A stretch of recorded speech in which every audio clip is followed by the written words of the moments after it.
Prajapati classes में आपका स्वागत है। मेरे प्यारे मित्रों, हम लोग आज से एलटी ग्रेड और जीआईसी की मुख्य परीक्षा की तैयारी को लेकर के क्लास प्रारंभ करेंगे। प्यारे मित्रों, हम देखते हैं कि एलटी ग्रेड का एग्ज़ाम जो मेंस होगा, मेंस लिखने के लिए जो होगा, उसमें आपको बड़े ही विनम्रता की और अपने ज्ञान की आवश्यकता है। मित्र, अब तक आप लोगों ने ऑब्जेक्टिव को हल करते आए हैं, लेकिन अब आपको रिटन एग्ज़ाम के लिए तैयार होना होगा। तो उसके लिए हम आज प्रजापति क्लासेस से क्लासें स्टार्ट की जाएंगी। जो इच्छुक छात्र छात्रा हैं, क्लास को ज्वाइन करें और देखें। तो एलटी जीआईसी के लिए यह मुख्य परीक्षा हिंदी के लिए क्लास प्रारंभ होगी प्रजापति क्लासेस में, और इच्छुक छात्र छात्रा इसे देखें। भाग 1 की क्लास आज प्रारंभ होगी। बिना देर किए हुए हम लोग चलते हैं। इसमें क्या करना है मित्र, इस बात पर हम पहले चर्चा करेंगे। सबसे पहले प्रश्न की क्राइटेरिया को जान लें। पहली क्राइटेरिया जो होगी,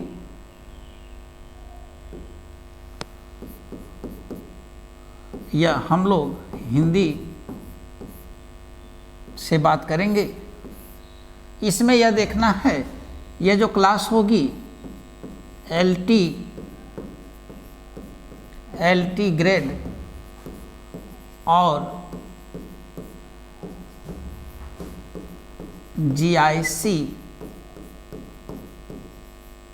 जीआईसी दोनों मुख्य परीक्षाओं के लिए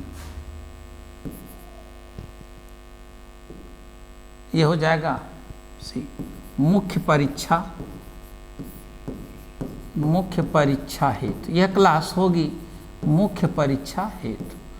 अब प्रश्न के जरा तरीके आप जान जाएंगे। प्रश्न का तरीका क्या होगा, इसको देखेंगे। नंबर 1, पहले होंगे आपके जो है इसमें 12 प्रश्न।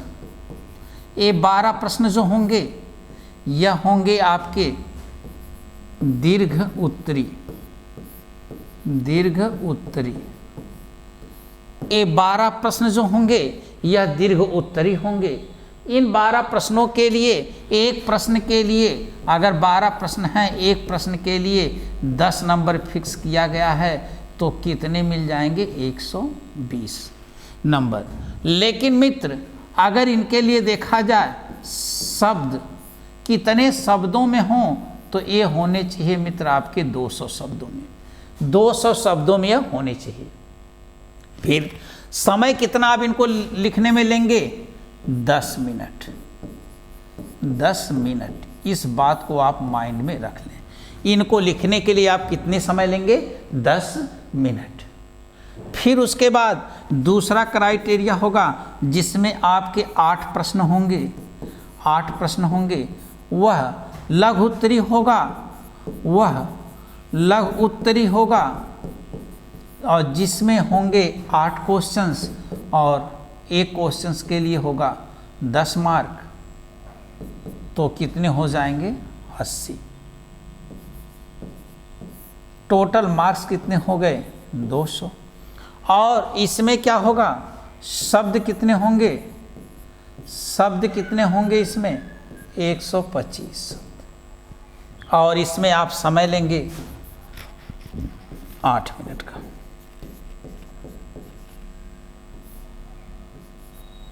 8 मिनट का। और पूरा समय आपके लिए होगा पेपर का समय। पेपर समय जो है, पेपर समय है, यह कितने? 3 घंटे का है।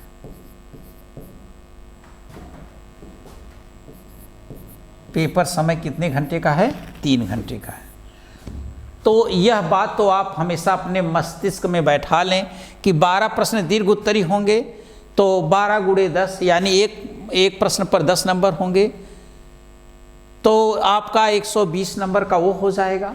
फिर शब्द कितने लिखने होंगे? 200 शब्द लिखने होंगे। आपको 200 शब्द लिखने होंगे इसके लिए।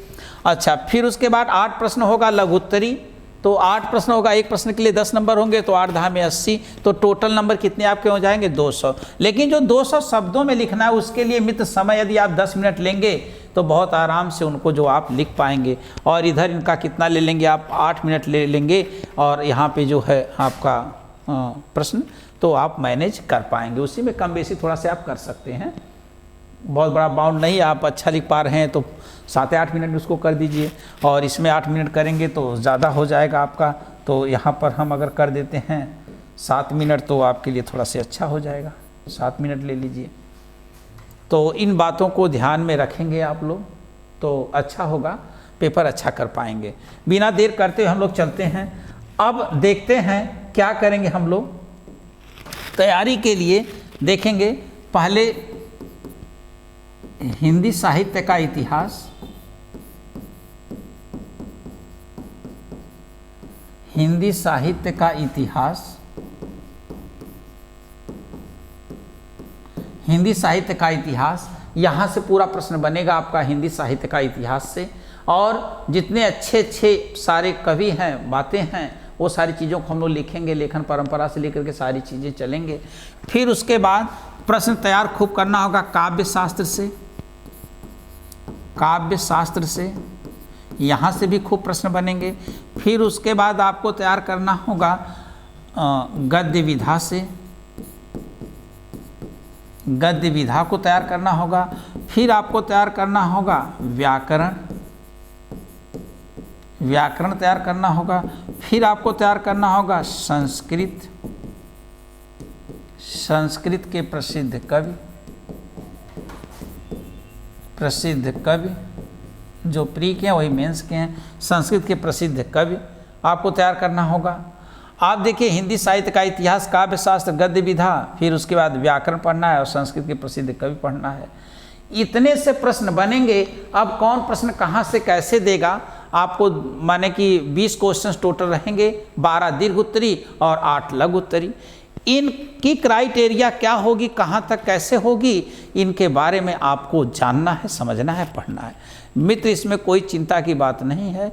आप अपने दिल दिमाग को अस्थायी करें। जब आपने प्रिय निकाल लिया है तो मित्र इतना आपके पास ज्ञान है, ये हौसला आप रखें। खासकर उनके लिए जो केवल प्रिपरेशन कर रहे थे, एलटी के एग्ज़ाम को क्वालिफाई किए हैं, जो नए छात्र होंगे, जो हाल ही में अध्ययन ग्रहण किए होंगे और उन्होंने पास किया है, थोड़ा उनके लिए दिक्कत इस बात की है शब्दावली की कमी होगी और हड़बड़ाहट होगी। जो छात्र छात्रा थोड़ा पहले से लगे हुए हैं, जिन्होंने खूब नोट किया है, कहीं भी किसी के माध्यम से ऑनलाइन ऑफलाइन क्लासेस को पढ़े हैं, लिखे हैं, लेखनी को चलाए हैं, आज उसी का उनको फ़ायदा मिलेगा। शिक्षक हैं या कहीं कार्यरत हैं, शिक्षण विभाग में, प्राइवेट में, किसी भी संस्थान में कार्य कर रहे हैं, उनके लिए अति शुभ होगा यदि उनका प्रिय निकला हुआ हो। तो बड़े सौभाग्य की बात होगी मित्र, जिनको अवसर मिला है वह जाने न दे, कहीं न कहीं से ज्ञान को अर्जित करें तो आपके लिए अच्छा होगा। तो बिना देर किए हुए सारी क्राइटेरिया को आप जान गए। हम लोग हर तरह से, हर जगह से प्रश्न पढ़ेंगे। हिंदी साहित्य के इतिहास से, काव्य शास्त्र से, गद्य विधाओं से, व्याकरण से, संस्कृत के प्रसिद्ध कवि से, और भाषा विज्ञान से भी प्रश्न बनेगा। भाषा विज्ञान से बहुत सुपर प्रश्न बनेगा, इसको भी हम लोग देखेंगे भाषा विज्ञान को। तो बिना टेंशन के सारी चीज़ों को हम याद करवाएंगे, आप हंसते खेलते पढ़ जाएंगे। समय आपको देना होगा मित्र। तो बिना देर करते हुए पहले हम किसका चुनाव करते हैं, हिंदी साहित्य के इतिहास से मुख्य परीक्षा में आने वाले प्रश्न। मोटी पॉइंट डालेंगे, हिंदी साहित्य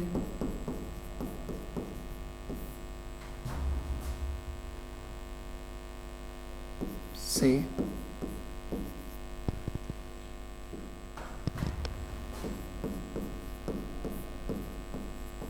एलटी ग्रेड मुख्य परीक्षा में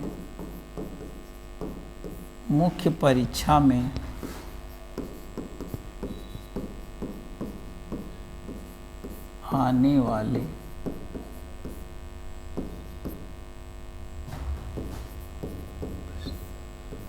हम लोग एक संभावना मान करके चलेंगे कि शायद ऐसे प्रश्न आ सकते हैं, ऐसे आएंगे, तो हमें कैसे इनको प्रस्तुत करना है, इस बातों को देखते हुए हम लोग चलेंगे। चलते हैं मित्र, एक प्रश्न हम लोग ले लेते हैं। जैसे एक प्रश्न है, अच्छा इस चीज़ को आप ज़रा देखेंगे, आप अपनी पुस्तिका के अनुसार एक पुस्तिका आपको मिलेगी जिस पर आपको लिखना है, उसके अनुसार आप जो है अपने क्राइटेरिया को निर्धारित कर लेंगे कि हमको किसके स्तर में क्या रहना है। इससे क्या होगा मित्र, लिखने में थोड़ा से आपको आसानी होगी, बहुत आसानी होगी, किसी के अंदर हमको रहना है। राइटिंग पर स्वच्छता पर विशेष ध्यान देना है। तो जैसे एक हम प्रश्न ले लेते हैं मित्र, एक प्रश्न है, एक प्रश्न हम ले लेते हैं, साहित्य के इतिहास लेखन की समस्याओं की विवेचना कीजिए। एक प्रश्न है, साहित्य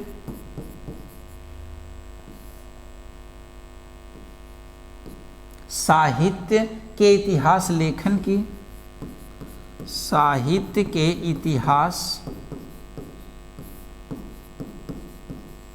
लेखन की, साहित्य के इतिहास लेखन की समस्याओं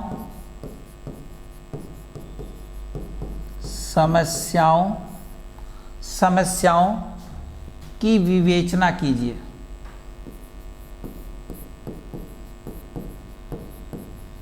की विवेचना लिखेंगे, विवेचना कीजिए। यह प्रश्न आ गया, यह प्रश्न जो है आपके सामने आ गया। अब देखते हैं मित्र, जैसे यह प्रश्न आ गया कि साहित्य के इतिहास लेखन की, यानी साहित्य का इतिहास लेखन जो आप पढ़ते हैं बाबू, हिंदी साहित्य का इतिहास, साहित्य के इतिहास लेखन की समस्याओं की विवेचना कीजिए कि साहित्य का इतिहास लिखने में क्या क्या एक लेखक को समस्याओं से गुजरना पड़ता है, उन सारी बातों में आपको जो है, उन सारी बातों के बारे में आपको लिखना है। ऐसा प्रश्न है। अब यहाँ लिखेंगे, पॉइंट डालेंगे आप लोग, प्रश्नोत्तर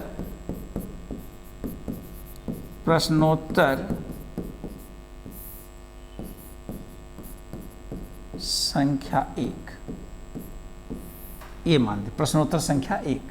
अब चलते हैं, हम लोग लिखना प्रारंभ करते हैं। किसी भी साहित्य के इतिहास लेखन में, किसी भी साहित्य के इतिहास, किसी भी साहित्य के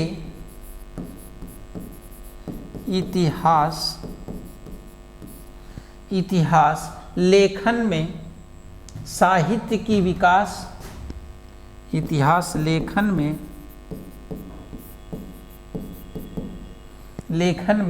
साहित्य की विकास परंपरा,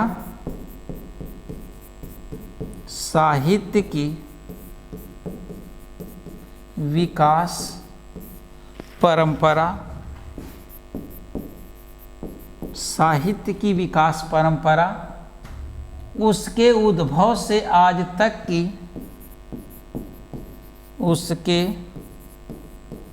उद्भव से आज तक की स्थिति का क्रमबद्ध, आज तक की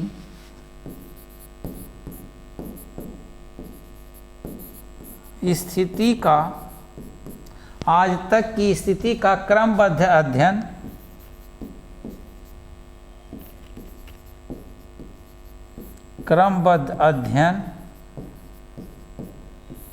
आज तक की स्थिति का क्रमबद्ध अध्ययन, लिखेंगे क्रमबद्ध अध्ययन या रचनाकारों, क्रमबद्ध अध्ययन किया जाता है,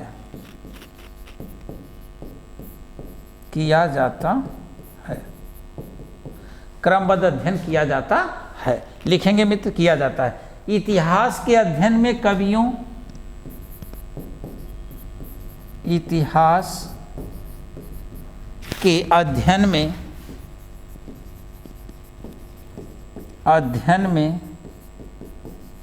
कवियों,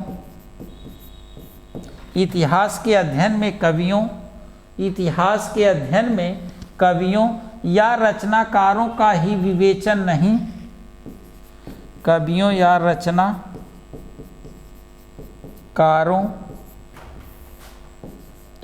रचनाकारों का ही विवेचन नहीं, ही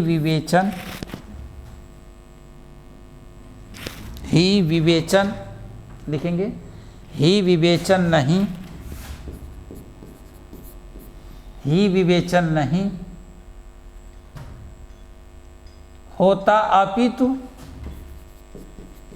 होता, अपितु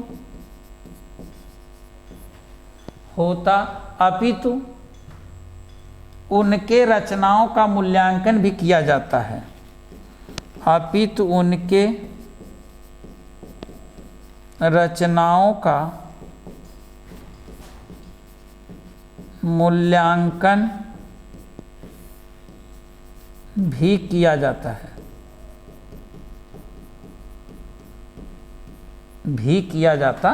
उनकी रचनाओं का मूल्यांकन भी किया जाता है। फिर लिखेंगे, अभी मित्र समझाएंगे, एक बार चलते हैं। भी किया जाता है। साहित्य के इतिहास लेखन को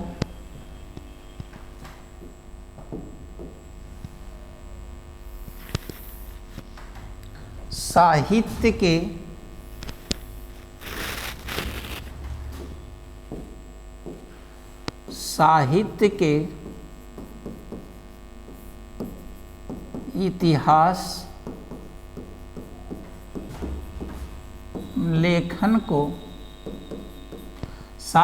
इतिहास लेखन को कई चरणों से गुजरना पड़ता है। साहित्य के इतिहास लेखक को कई चरणों से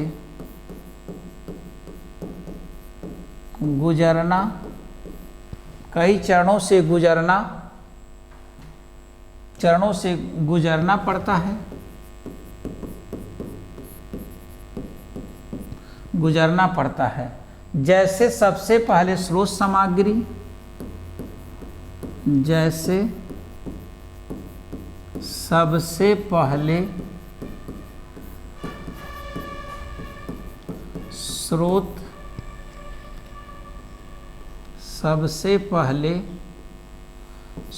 सामग्री,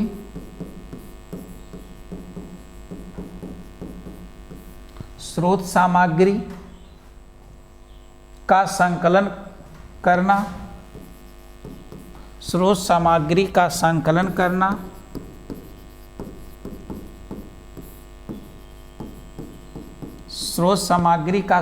करना, उसके बाद नामकरण और काल विभाजन करना,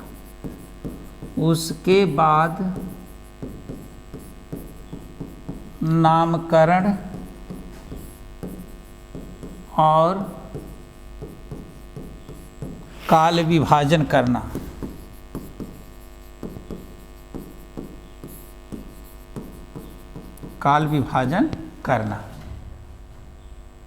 अब चलते हैं हम लोग, देखते हैं। हम लोग पढ़ रहे हैं एलटी ग्रेड मुख्य परीक्षा में आने वाले प्रश्न, जो संभावित प्रश्न कह लीजिए हम लोग। जैसे एक प्रश्न आपको दे दिया कि साहित्य के इतिहास लेखन की समस्याओं की विवेचना कीजिए, कि साहित्य का इतिहास लिखना है एक कवि या लेखक के लिए, उनको कौन कौन सी समस्याओं का सामना करना पड़ेगा, इसके बारे में चर्चा करने के लिए कह रहा है। और दीर्घ उत्तरी प्रश्न है तो कितने शब्दों तक हमें जाना है? 200 शब्दों तक। तो मित्र हम लोग ज़्यादा ज़्यादा प्रेजेंटेशन में अच्छा करेंगे। आपको जैसे 3 किलोमीटर दौड़ना है तो आप 4 किलोमीटर दौड़ने की रेंज बनाइए, थोड़ा सा आगे रहेंगे तो सफलता कदम चूमेगी। तो प्रश्नोत्तर संख्या 1 हम ले लिए हैं। प्रश्नोत्तर संख्या 1 में क्या है?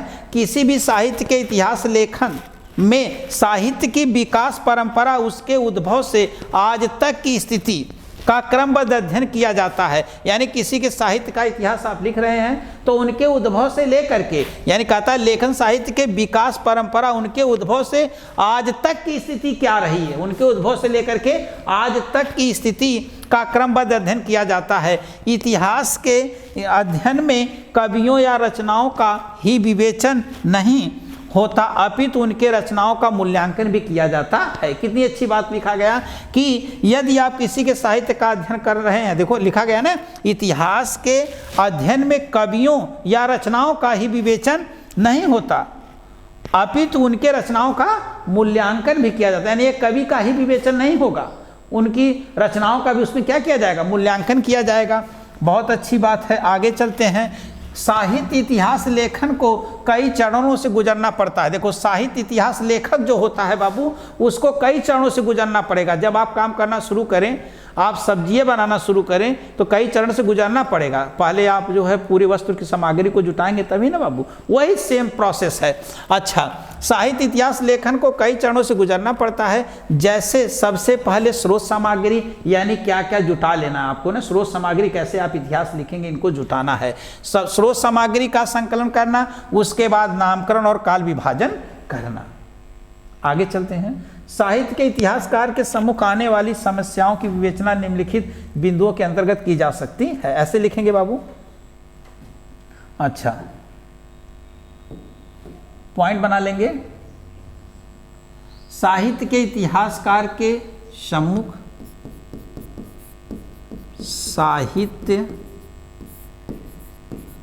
के इतिहासकार के सम्मुख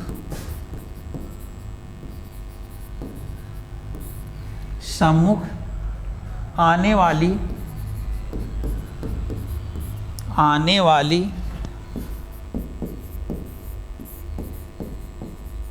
समस्याएं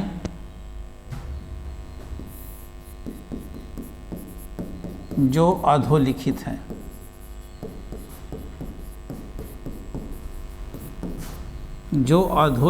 हैं, कौन कौन सी समस्या है जो आती है, नीचे हम लोग मिलेंगे। पहली समस्या क्या है, अपने मस्तिष्क से विचार करके लिखना है। सामग्री संकलन की समस्या, पहले इसी को हम लोग लेते हैं। सामग्री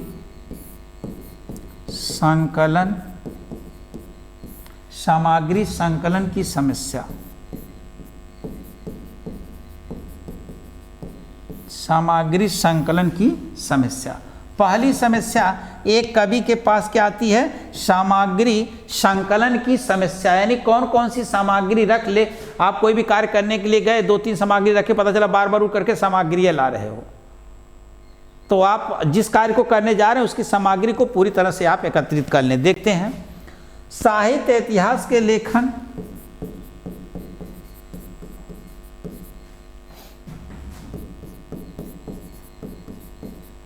साहित्य इतिहास के लेखक के सामने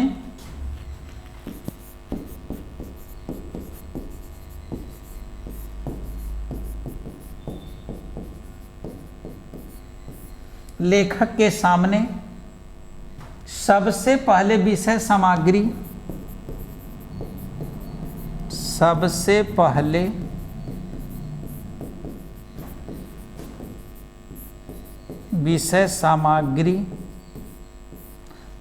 पहले विषय सामग्री एवं स्रोतों की समस्या आती है, एवं स्रोतों की समस्या आती है। स्रोतों की समस्या आती है। इतिहासकार के सामने तथ्य जुटाने के साथ साथ, इतिहासकार के सामने तथ्य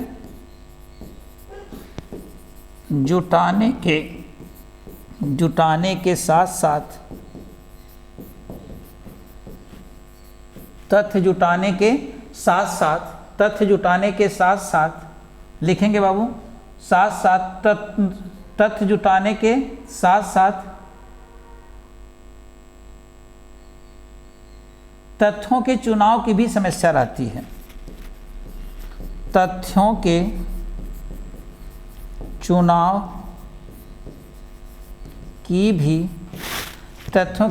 की भी समस्या रहती है। समस्या रहती है। लिख लिए। समझाते हैं, फिर आगे चलते हैं। समस्या रहती है।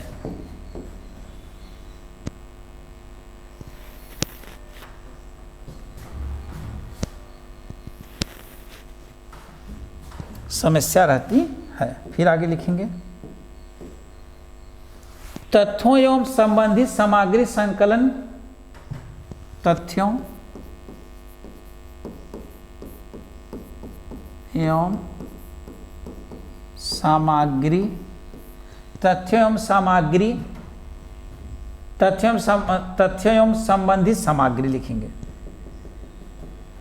तथ्य एवं संबंधित सामग्री, तथ्यों संबंधित सामग्री संकलन के लिए वह पुराने, संकलन के लिए वह पुराने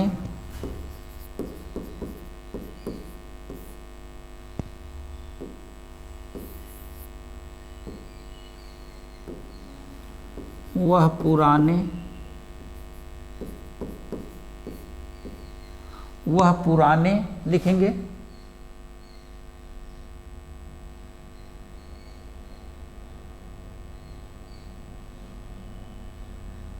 वह पुराने लिख लिए। वह पुराने साहित्य एवं साहित्यकार संबंधी,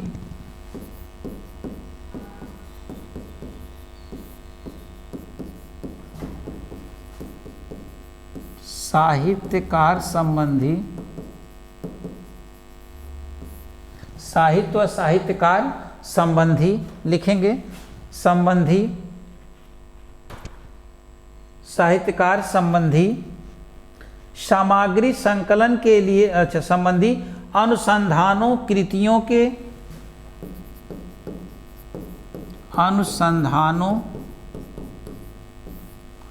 अनुसंधानों कृतियों के प्रामाणिक एवं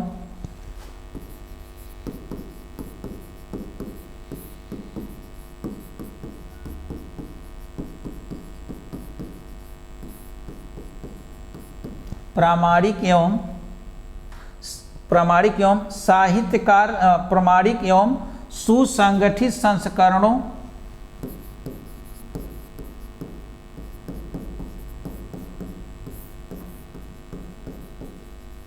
सुसंगठित संस्करणों लिखेंगे। सुसंगठित संस्करणों ग्रंथ सूची पत्र पत्रिकाओं, ग्रंथ सूची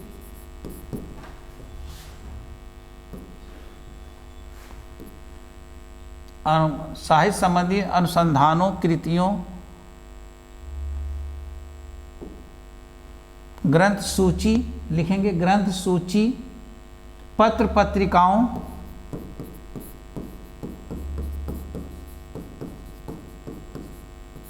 पत्र पत्रिकाओं आदि की सहायता लेता है।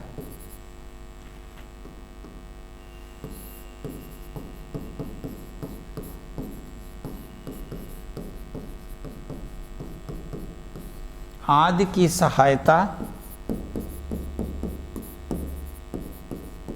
आदि की सहायता लेता है। लिख पाए? लिखेंगे। अन्य रचनाओं एवं विद्वानों से संपर्क करता है। अन्य रचनाओं,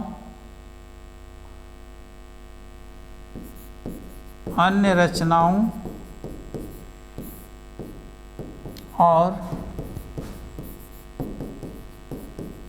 विद्वानों से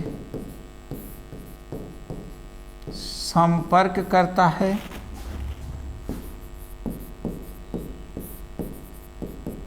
संपर्क करता है। यह अति श्रम साध्य तथा कठिन कार्य होता है, करता है, जो अति श्रम साध्य यानी माने अति श्रम करना पड़ता है, तथा कठिन कार्य,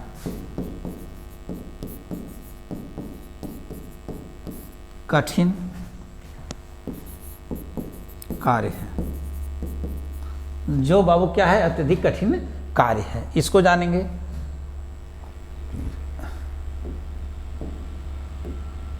फिर चलेंगे दूसरी पॉइंट, क्या लिखेंगे हम लोग, साहित्य के प्रस्थान बिंदु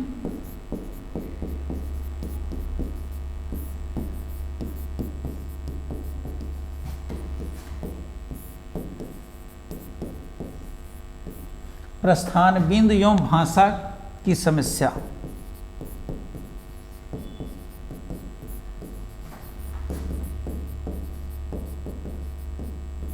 एवं भाषा की समस्या, दूसरी पॉइंट आपकी ये होगी। इसमें क्या करना होगा, लिखेंगे हम लोग, साहित्य के इतिहास लेखन में,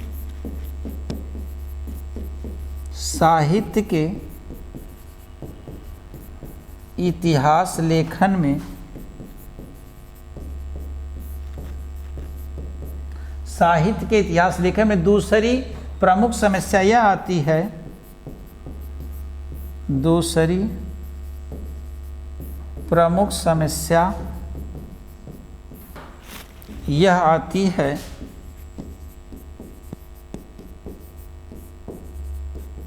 दूसरी प्रमुख समस्या यह आती है, लिखेंगे, यह आती है कि साहित्य का आरंभ कब से माना जाए,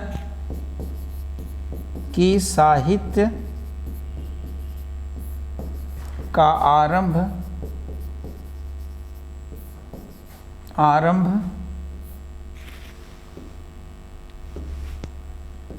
कब से माना जाए,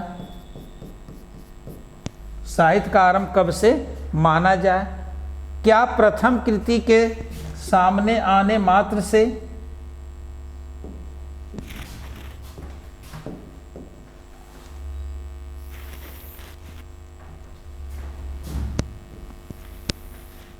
क्या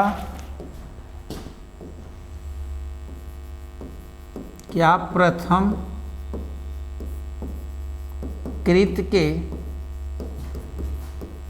सामने आने मात्र से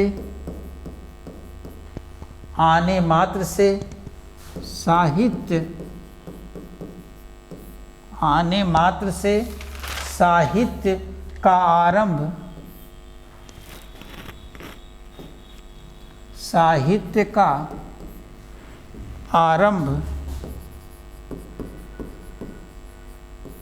साहित्य का आरंभ माना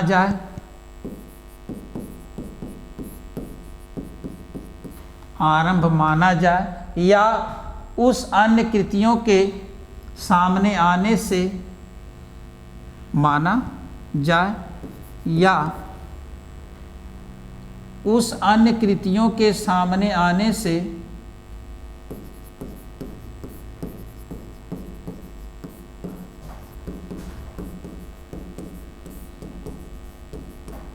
कृतियों के सामने आने से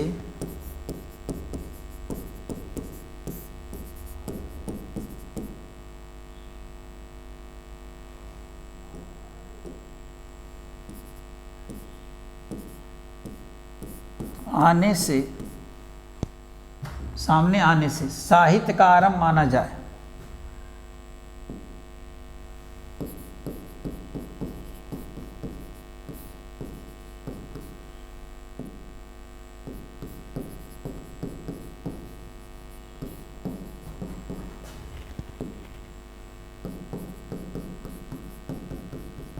माना जाए। बने रहेंगे मित्र।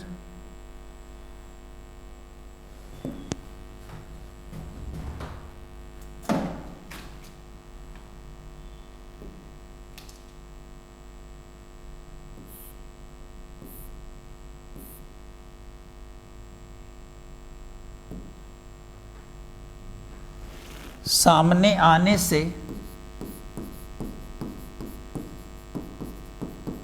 माना जाए, सामने आने से माना जाए, इसको हम देखेंगे। अच्छा, फिर उसके बाद माना जाए। इसके अतिरिक्त दूसरी समस्या, इसके अतिरिक्त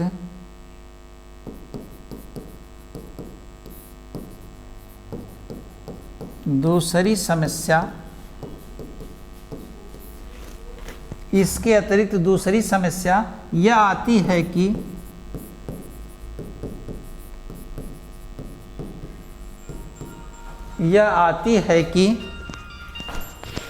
दूसरी समस्या यह आती है कि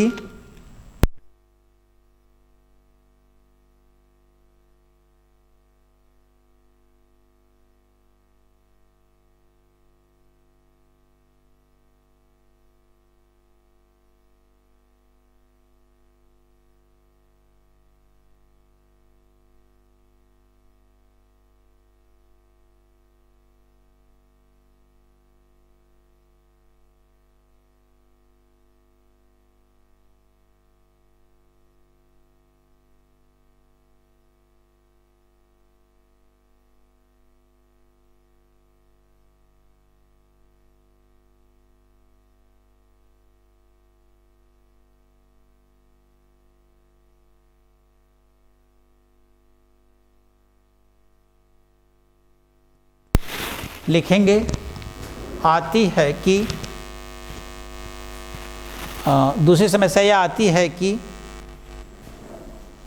कि भाषा के किस रूप में साहित्य का आरंभ माना जाए। आती है कि भाषा के किस रूप में, भाषा के किस रूप में साहित्य का आरंभ माना जाए। साहित्य का आरंभ माना जाए। साहित्य का आरंभ माना जाए। फिर अगली समस्या क्या आती है, एक बार लिखेंगे मित्र, फिर समझाया जाएगा। तीसरा, काल विभाजन।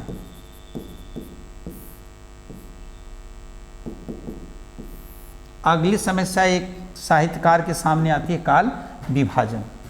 लिखेंगे साहित्य का इतिहासकार जैसे ही, साहित्य का इतिहासकार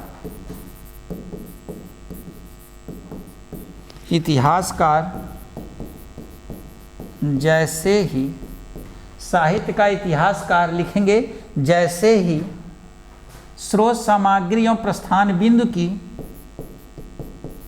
स्रोत सामग्री एवं प्रस्थान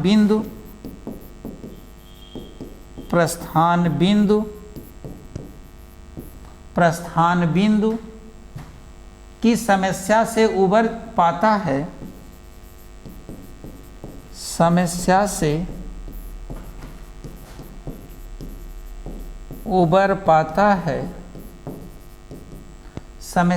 उबर पाता है, वैसे ही काल विभाजन की समस्या,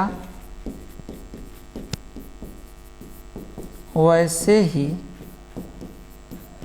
काल विभाजन की समस्या, वैसे ही काल विभाजन की समस्या अब उसके सामने आ जाती है। अब उसके सामने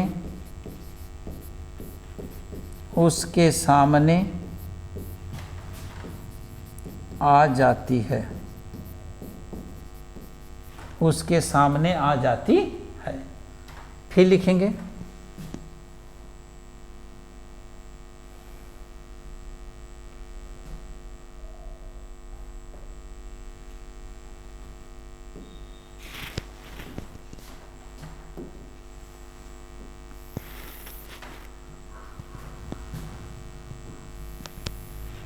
आ जाती है। अब चलेंगे हम लोग चौथी पॉइंट लिखेंगे,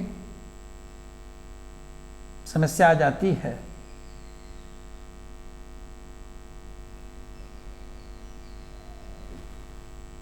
नामकरण की समस्या।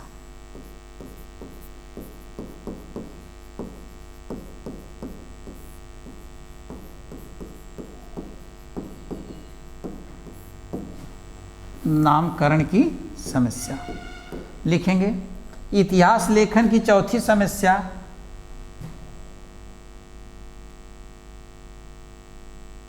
इतिहास लेखन की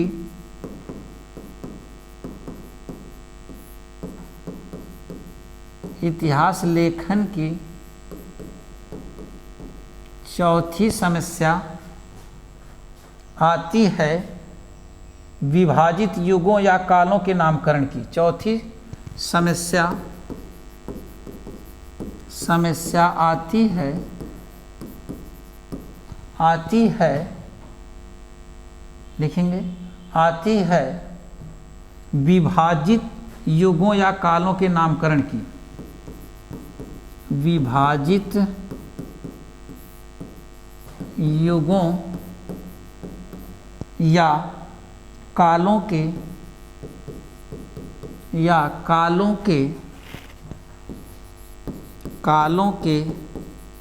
नामकरण की। कालों के नामकरण की। नामकरण किस आधार पर हो? नामकरण किस आधार पर हो? नामकरण किस आधार पर हो? नामकरण किस आधार पर हो? यह एक गंभीर समस्या है।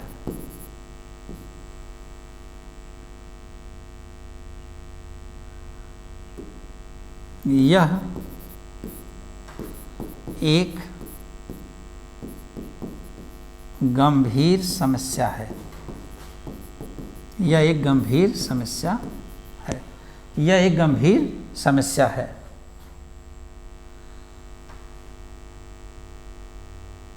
रचनाकार लिखेंगे नामकरण किस आधार रचनाकार नामकरण ऐतिहासिक आधार पर करे। रचनाकार नामकरण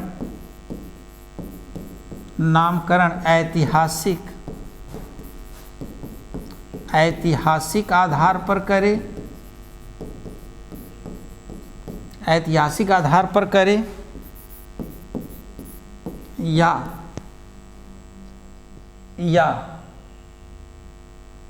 प्रवृत्ति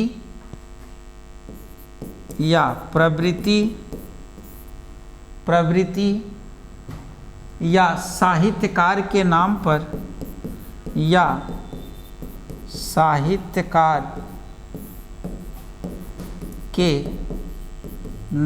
पर नाम पर इसका चुनाव करना उसके सामने बहुत बड़ी समस्या होती है। उसके सामने बहुत बड़ी समस्या होती है। फिर अब लिखेंगे हम लोग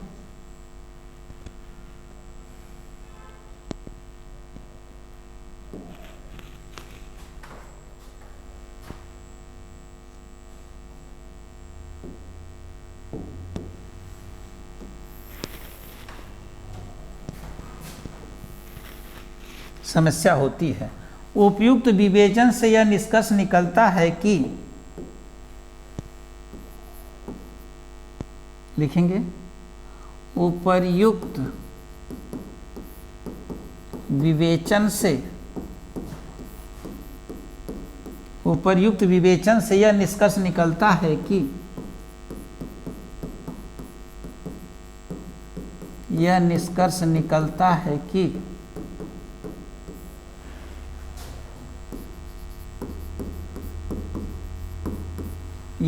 निकलता है कि साहित्य का इतिहास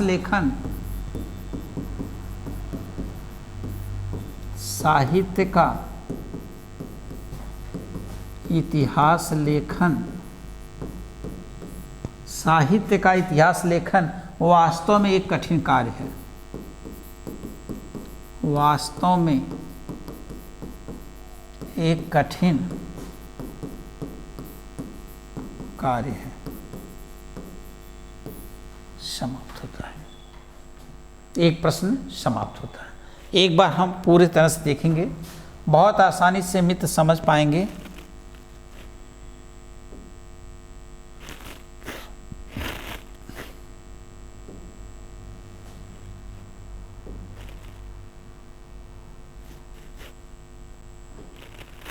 चलते हैं। 200 से अधिक शब्दों में है। एक बार मित्र, ये तो 100% है, कुछ ना कुछ आप छोड़ेंगे, करेंगे, याद करेंगे, कुछ बचेगा, कुछ आप छोड़ेंगे, तो इस तरह मिला करके थोड़ा सा अधिक तैयारी रहेगी तो आपके लिए अच्छा है, सेंस काम करेगा। फिर अपनी भावात्मक स्थिति से आपको लिखना है। चलते हैं। प्रश्न जैसे पूछ लिया कि साहित्य के इतिहास लेखन की समस्याओं की विवेचना कीजिए। क्या समस्या आती है एक साहित्यकार जब साहित्य को लिखता है, साहित्य के इतिहास को लिखता है? किसी भी साहित्य के इतिहास लेखन में साहित्य की विकास परंपरा, उसके उद्भव से आज तक की स्थिति का क्रमबद्ध अध्ययन किया जाता है। यानी कोई भी साहित्य हो, उसके उद्भव से लेकर के आज तक की स्थिति का अध्ययन किया जाता है। इतिहास के अध्ययन में कवियों या रचनाओं का ही विवेचन नहीं होता, अपितु उनके रचनाओं का भी क्या किया जाता है? मूल्यांकन किया जाता है। उनकी रचनाओं का भी क्या किया जाता है? मूल्यांकन किया जाता है। उन्हीं का ही केवल मूल्यांकन नहीं होता। कितनी अच्छी बात है। फिर लिखा जाता है साहित्य इतिहास लेखन को कई चरणों से, साहित्य इतिहास लेखक जो है बाबू, वह कई चरणों से उसको क्या करना पड़ता है? गुजरना पड़ता है। जैसे सबसे पहले स्रोत सामग्री का संकलन करना, उसके बाद नामकरण और काल विभाजन करना। यानी स्रोत सामग्री कैसे जुटाएगा, फिर उसका नामकरण, काल विभाजन कैसे करना पड़ेगा, इन सारी समस्याओं को उसको जूझना पड़ता है। दूसरा है साहित्य के इतिहासकार के सम्मुख आने वाली समस्याएं जो अधोलिखित हैं। क्या क्या है? नंबर 1, सामग्री संकलन की समस्या। सामग्री संकलन की समस्या में देखेंगे, साहित्य इतिहास के लेखन के सामने सबसे पहले विषय सामग्री एवं स्रोतों की समस्या आती है। यानी कि विषय सामग्री कहाँ जुटाई जाए, किन किन स्रोतों से उनको ग्रहण किया जाए जो ऑथेंटिक हो, अच्छा हो, समस्या आती है। इतिहासकार के सामने तथ्य जुटाने के साथ साथ तथ्यों के चुनाव की भी समस्या रहती है। तथ्य तो जुटा लिया जाता है, लेकिन इसमें से किसको छोड़ा जाए, किसको लिखा जाए, ये सारी बातें उनके सामने आती हैं। फिर क्या कहना चाहता है? तथ्यों एवं संबंधित सामग्री संकलन के लिए वह पुराने साहित्य, यानी जो पुराने साहित्य हैं, वह साहित्यकार संबंधी अनुसंधानों, कृतियों के प्रामाणिक एवं सुसंगठित संस्करणों, ग्रंथ, सूची, पत्र पत्रिकाओं आदि की सहायता लेता है। यानी वह जानकारी कहाँ जुटाता है? पुराने साहित्यों से, साहित्यकारों से, पत्र पत्रिकाओं से, अनेक प्रकार की जो साधन हैं जिससे वह जुटा सकता है, उससे जुटाता है, आज सहायता लेता है। अन्य रचनाओं और विद्वानों से, अन्य रचनाओं और विद्वानों से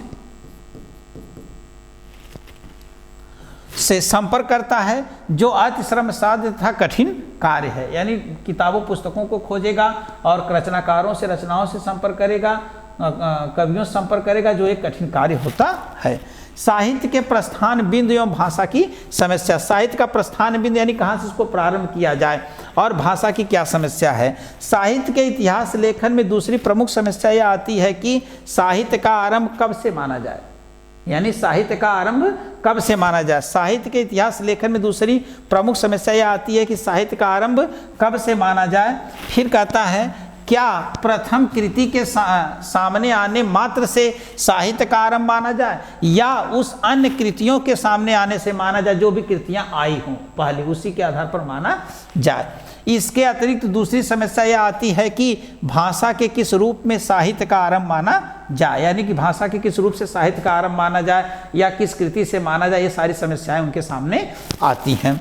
काल विभाजन को लेकर के अब उसके सामने समस्या आ गई। साहित्य का इतिहासकार जैसे ही स्रोत सामग्री एवं प्रस्थान बिंदु की समस्याओं से उबर पाता है, वैसे ही काल विभाजन की समस्या अब उसके सामने आ जाती है कि माने काल विभाजन कैसे किया जाए, कब से कब तक कौन सा काल रहे, रीतिकाल, भक्तिकाल, आदिकाल, आधुनिक काल कैसे चले।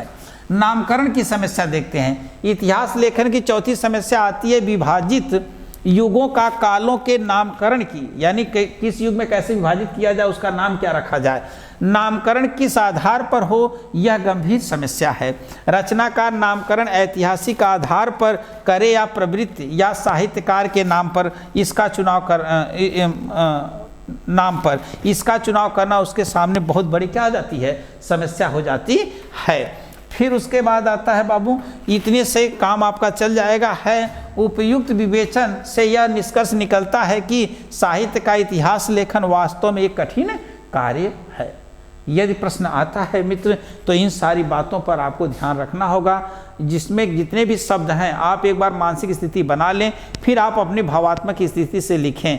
क्या क्या पॉइंट, उस पॉइंट टेबल को ध्यान में रखें और आप लिख सकते हैं कि सबसे पहले वह तथ्य सामग्रियों को जुटाएगा, नामकरण की व्यवस्था के लिए उसके लिए समस्या होगी, भाषा चुनने के लिए समस्या होगी, किसके नाम से कैसे प्रारंभ किया जाए, कौन सी रचना से प्रारंभ किया जाए। इन सारी बातों को यदि आप माइंड में रखेंगे तो बहुत आसानी से इसको प्रस्तुत कर पाएंगे। तो मित्र एक बार आप लाइक करें, सब्सक्राइब करें, लोगों तक वीडियो पहुँचाएँ ताकि अधिक से अधिक लोगों का जो है फ़ायदा पहुंच सके, लोगों की जानकारी मिल सके और आसानी से लोग अपने एग्ज़ाम में जो है सफलता प्राप्त कर सकें। तो फिर एक बार आपको धन्यवाद और आज के लिए इतना ही। फिर हम नेक्स्ट डे मिलते हैं नेक्स्ट प्रश्न के साथ। धन्यवाद।